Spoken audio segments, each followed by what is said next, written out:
Le Conseil des gouverneurs de la BAD réunit à Abidjan la 7e augmentation générale du capital de l'institution financière au centre des échanges.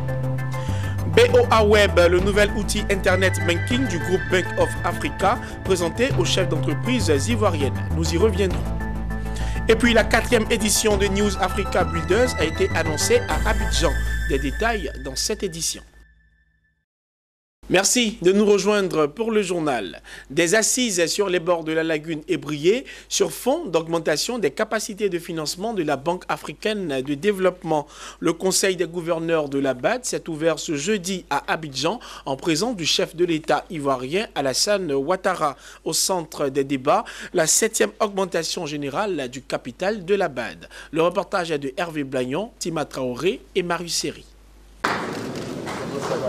Abidjan, pays hôte du Conseil des gouverneurs de la BAD, la Banque africaine de développement, à l'agenda des gouverneurs, la 7e augmentation générale du capital de la BAD. À l'ouverture de cette rencontre, la présidente du Conseil des gouverneurs, l'ivoirienne Nialé Kaba, a indiqué la détermination des gouverneurs à prendre la pleine mesure des enjeux de ces travaux. L'objectif, c'est de donner à notre institution les moyens de faire face aux multiples défis de développement auxquels notre continent est confronté.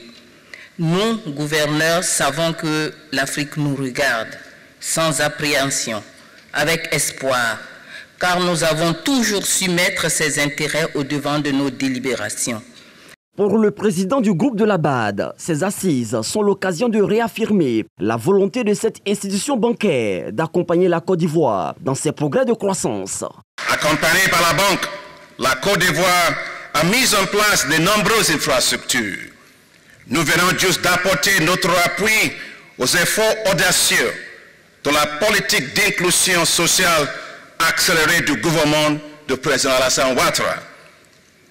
Et pas plus tard que la semaine dernière, la Côte d'Ivoire s'est qualifiée pour passer au guichet bas de la banque.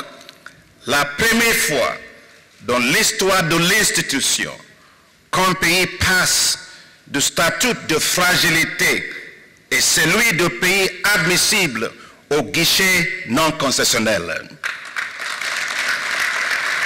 Président l'ouverture du Conseil des gouverneurs de la BAD, le président ivoirien Alassane Ouattara a indiqué les défis relevés par les économies africaines en dépit d'un contexte conjoncturel. Grâce aux réformes sectorielles et structurelles, ainsi qu'aux importants investissements dans les infrastructures, l'éducation, la santé, les pays africains ont su créer un environnement favorable aux investissements privés, au commerce et à la croissance économique, qui est projeté à 3,2% en 2019 et à 3,6% en 2020. À l'issue des assises du Conseil des gouverneurs de la Banque africaine de développement, le capital de la banque passe de 93 à 208 milliards de dollars. C'est la plus grosse augmentation du capital depuis la création de la banque. Les responsables du groupe Bank of Africa ont tenu leur traditionnelle rencontre périodique avec les chefs et cadres d'entreprises ivoiriennes. Au cours de cette rencontre, il s'est agi de présenter BOA Web, le nouvel outil Internet Banking du groupe, et surtout expliquer la stratégie digitale de la banque afin de recenser les besoins de la clientèle. Le reportage de Mondésir Nascimento Odjifini. BOA Web, c'est le nouvel outil Internet Banking présenté à la clientèle ce mercredi à Abidjan. Il vient remplacer l'ancienne application BWeb de la Bank of Africa et se veut une interface améliorée, hautement sécurisée. BOA Web innove avec une pléthore d'améliorations, le suivi en temps réel des événements sur compte, l'autonomie dans le suivi et la gestion des comptes grâce à l'intraday et la dématérialisation des ordres de virement émis sur support papier ou disquette. Il associe également accessibilité, rapidité et simplicité. Selon Vincent Istas, directeur général de la BOA Côte d'Ivoire, c'est une accélération digitale abordée par le groupe pour permettre aux entreprises de se concentrer sur leurs affaires. La digitalisation, c'est à la fois des offres nouvelles à nos clients, mais aussi une nouvelle façon de travailler, comme on l'a pu le souligner pendant cette présentation. C'est-à-dire que, en gros, ce que nos clients peuvent voir, c'est ce qui domine ce qui ressort de nos différentes évolutions, mais à l'intérieur même de la banque, cela impacte aussi nos différents processus, que ce soit les processus de traitement des documents, que ce soit les processus de gestion des opérations, des dossiers de crédit également. Donc c'est un ensemble qui permet à la fois de sécuriser ces opérations, de les tracer beaucoup plus facilement. Cette phase d'accélération du e-banking est perçue par les responsables des services digitalisation du groupe BOA comme une opportunité et pour la banque et pour les petites et moyennes entreprises. Elle simplifie les services et permet à la clientèle de bénéficier de services non coûteux. La transformation digitale du groupe Bank of Africa a effectivement démarré depuis plusieurs années et nous sommes en phase d'accélération. Je dirais donc que ça passe à travers 3 axes majeurs, en tout cas dans notre stratégie. C'est d'une part de renforcer notre présence et notre maillage territorial parce que nous avons vocation à être une banque panafricaine. Le second point, c'est d'améliorer l'expérience de nos clients sur tous les supports qu'ils peuvent utiliser. Et enfin, d'améliorer nos processus en interne et d'innover à travers cette culture digitale-là pour justement penser les produits et services de demain. BOA Web a un tarif très compétitif, nous y avons pensé, nous sommes rassurés déjà d'avoir un tarif qui est dans le marché. Donc comme vous l'avez vu dans l'annonce du directeur général, on a prévu une campagne commerciale qui permettra la gratuité sur une période jusqu'en fin d'année pour nos clients et permettra aussi d'avoir un coût dédié pour les PME qui sera un coût très attractif. Il est bon de souligner que la plateforme BOA Web est déjà fonctionnelle. Son utilisation jusqu'à la fin de l'année 2019 est sans frais. Sous l'impulsion du groupe Nestlé, un vaste mouvement privé est initié depuis 2013 pour répondre efficacement à la problématique de l'employabilité des jeunes. Alliance for Youth, c'est le nom de ce programme lancé désormais à Abidjan en faveur de la jeunesse désireuse d'insérer le tissu socio-professionnel dans de meilleures conditions. Cette initiative s'inscrit dans une collaboration des entreprises du secteur privé et d'organisations partenaires, toutes préoccupées de cette problématique de l'employabilité des jeunes. Le reportage est de Emmanuel Bonzo et Doumbia Ayouba. 30% de jeunes d'Afrique subsaharienne sont sans emploi. Ce taux s'élèvera à 50% de jeunes sans travail d'ici 2055. Une préoccupation à laquelle s'attaque maintenant le groupe Nestlé avec le lancement à Abidjan de l'Alliance régionale pour la jeunesse dénommée Alliance for Youth. Une alliance pour sceller une collaboration entre les entreprises du secteur privé et des organisations partenaires préoccupées par la problématique de l'employabilité des jeunes. Avant de parler d'emploi des jeunes, il faudrait s'attaquer à la cause racine, qui est l'employabilité des jeunes, c'est-à-dire les connaissances, les qualifications et les comportements qui les permettront d'évaluer de façon autonome à l'intérieur du marché du travail. C'est à ce niveau que le secteur privé peut accompagner les États et apporter sa contribution à l'action des pouvoirs publics. Ce programme vise donc à identifier et à mettre en œuvre collectivement des solutions destinées aux jeunes de moins de 30 ans en vue de développer leurs compétences et engranger de l'expérience pour embrasser une meilleure carrière professionnelle. Une dynamique à laquelle souscrit l'État ivoirien pour qui de telles initiatives s'inscrivent dans la droite ligne des actions du gouvernement pour résorber le chômage en masse des jeunes. Vous avez notre soutien et demandons aux jeunes de s'approprier cette initiative. Aujourd'hui, vous avez la mobilisation du gouvernement, vous avez la mobilisation du secteur privé à travers des entreprises, vous avez la mobilisation des partenaires techniques et financiers pour la simple raison que tout le monde a pris conscience donc, du défi que vous construisez tel que ça a été dit tout à l'heure. Premiers concernés par ce programme, les jeunes sont venus nombreux prendre part au lancement de cette alliance et espèrent voir qu'elle répondra durablement à la question de leur employabilité. C'est vraiment une solution pour ceux-là même qui ont besoin de stratégie, qui ont besoin de visibilité en fait pour s'orienter. Alliance for You est vraiment bien arrivée. C'est vrai qu'il y a l'agence emploi jeune. Mais avec Alliance for You, je pense que les jeunes ont adhéré, même dans la salle, tout le monde a applaudi. Nous croyons que Alliance for Youth viendra répondre de façon concrète aux préoccupations de ces jeunesses-là, tant sur le plan local qu'au niveau de la diaspora. Cette cérémonie de lancement a donné lieu à 2 panels pour mieux faire saisir l'enjeu d'anticiper dès aujourd'hui sur cette question cruciale pour une meilleure insertion des jeunes. À terme, Alliance for Youth a pour ambition d'aider 10 millions de jeunes à avoir accès aux meilleures opportunités économiques d'ici 2030. Après la Côte d'Ivoire, Alliance for Youth sera lancée en Afrique du Sud, au Ghana, en Angola, au Burkina Faso, au Nigeria et au Sénégal.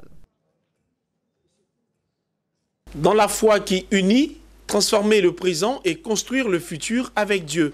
C'est dans cette vision que va se dérouler la 4e édition de News Africa Builders qui se tiendra à Abidjan du 30 novembre au 1er décembre 2019. À cet effet, ce sont 2000 jeunes et 18 nations qui sont attendus pour échanger et penser un modèle de fonctionnement d'une Afrique nouvelle dans la foi.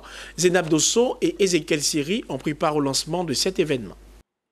Annoncé ce mardi 29 octobre, la ville d'Abidjan va accueillir du 30 novembre au 1er décembre 2019 plus de 2000 jeunes allant de 18 à 30 ans et 18 nations africaines, entre autres le Ghana, le Nigeria, pour la 4e édition de New Africa's Builders. Un rassemblement spirituel de femmes et hommes, entrepreneurs africains et tous ceux qui ont un intérêt pour l'Afrique en vue de développer les économies africaines dans la foi. C'est une initiative de la communauté chrétienne Mère Divin Amour pour qui les Africains doivent se donner la main pour relever le continent qui n'arrive pas à décoller dans les affaires.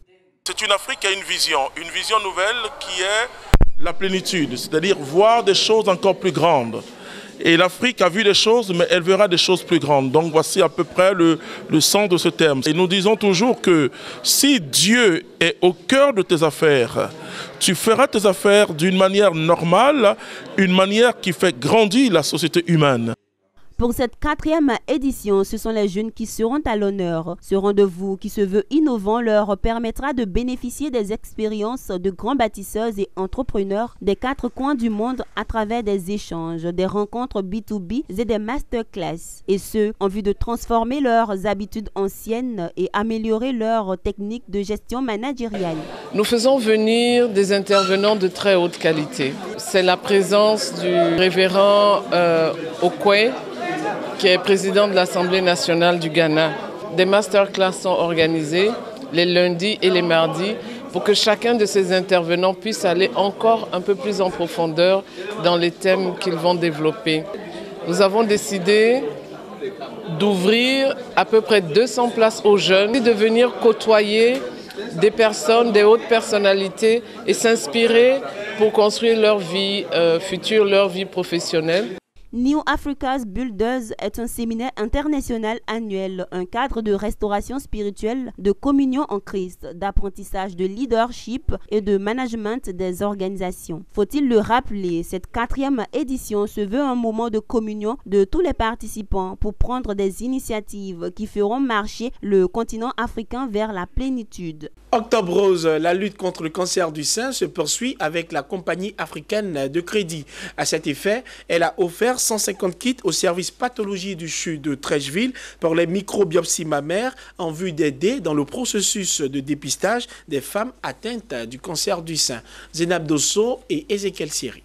Dans le cadre de la lutte contre le cancer du sein, le service de radiophonie et imagerie médicale du centre hospitalier universitaire de Treichville a bénéficié de 150 kits pour les microbiopsies mammaires. Un don offert par la compagnie africaine de crédit, filiale du groupe Cofina, pour contribuer un tant soit peu aux besoins des femmes qui chaque jour luttent pour faire face à la maladie du cancer du sein. Ainsi, ce don permettra à 150 femmes de bénéficier gratuitement de tests de dépistage du cancer du sein. Nous ne saurions être insensibles face aux besoins de nos populations. Nous sommes plus que jamais conscients du fait que le cancer du sein est un problème auquel la société ne peut pas rester indifférente. Les bénéficiaires se réjouissent de ce geste qui, pour eux, servira à combler un gap de matériel dont le service a besoin pour traiter les femmes atteintes ou non du cancer du sein. Merci à la compagnie africaine de crédit filiale de Cofina. Le but, l'objectif majeur de cette unité de sénologie, c'est de faire en sorte que le diagnostic du cancer du sein se fasse à la phase la plus précoce possible, puisque la réussite du traitement dépend de la précocité du diagnostic. Pour la directrice de Mi-Moyen Finance, ces kits représentent un premier geste. Étant donné que les besoins se font ressentir, la compagnie compte poursuivre cette œuvre dans les moments à venir. Notre action, elle porte à donner un coup de main au CHU de Treichville pour pouvoir prendre en charge un minimum les femmes qui ont besoin de traitement contre le cancer du sein. C'est un combat qui ira plus loin que ça. Aujourd'hui, notre geste, nous estimons que c'est modeste, même si l'Institut est très satisfait de ce que nous avons apporté. Mais nous avons l'intention d'aller beaucoup plus loin. La compagnie africaine de crédit, en abrégé CAC, filiale du groupe Cofina, est une institution d'épargne et de crédit qui évolue dans le secteur de la mésofinance. Elle accompagne les entrepreneurs individuels et les PME dont les besoins de financement sont devenus trop importants pour les institutions de microfinance traditionnelles. Un partenariat qui porte ses fruits. La Loterie nationale de la Côte d'Ivoire, la LONASI, et le Centre kiné-médical d'Abidjan Cocody Angré mutualisent leurs expériences au profit du bien-être de la population. Concrétisant cette collaboration, la fondation de la LONASI a récemment procédé à la remise d'une ambulance médicalisée à ce centre de kinésithérapie. Un acte qui vient renforcer les capacités opérationnelles de cette formation sanitaire spécialisée. Des détails avec Hervé Blayon et Marius Seri. Une promesse devenue réalité. Je vous remets les clés de l'ambulance. Comme madame l'a dit, vraiment remplir votre très grande mission. Le 13 décembre 2018, lors du séminaire médical de haut niveau portant sur la prévention et la lutte contre le handicap physique des enfants, Dramane Coulibaly, directeur général de la LONASI, a pris l'engagement de doter le centre kiné-médical d'une ambulance. Joignant l'acte à la parole, le premier responsable de la LONASI a mis à la disposition de ce centre de médecine spécialisé un véhicule de transport médicalisé. Un acte qui ravit les premiers responsables du centre kiné-médical de Cocody Angré. C'est le lieu d'adresser notre gratitude et notre infinie reconnaissance au gouvernement ivoirien. Nous prenons l'engagement de redoubler d'efforts en prodiguant des soins de meilleure qualité avec notre expertise désormais reconnue par les plus hautes autorités de ce pays et par l'ensemble de la population ivoirienne. Un mariage à la fois d'amour et d'intérêt surtout pour nos populations, hein. Pour la population ivoirienne, surtout que la LONASI nous accompagne dans leur prise en charge médicale et paramédicale. Pour Dramane Coulibaly, directeur général de la LONASI, ce don s'inscrit dans le cadre de la politique sociale de l'État. Nous venons de concrétiser cette promesse, toujours dans le cadre de la réalisation de notre mission. Notre mission sociale qui est d'accompagner le gouvernement dans la lutte contre la pauvreté et en offrant des infrastructures sanitaires et scolaires. Les pensionnaires du centre kiné-médical saluent cette largesse de la LONASI en ce qu'elle va contribuer à l'amélioration de leur prise en charge. Si je suis restée en hospitalisation ici, c'est parce que opérer du dos, le transport ordinaire comme ça, là, c'est difficile. On ne sait pas dans quelles conditions on vous prend, on vous met dans les voitures banalisées. Alors que là, ça va se faire par du personnel médical rompu à la tâche. La joie est immense quand nous avons vu arriver cette ambulance qui va nous aider mon fils à faire encore mieux, à faire davantage pour les malades. Le partenariat entre la LONASI et le centre kiné-médical se poursuivra, a assuré le directeur général de la LONASI. Objectif, accompagner l'expertise du centre kiné-médical par l'amélioration de son plateau technique. Ce journal a été préparé par l'ensemble de la rédaction. Merci de nous avoir suivis et bonne suite de programme sur Business 24 Africa.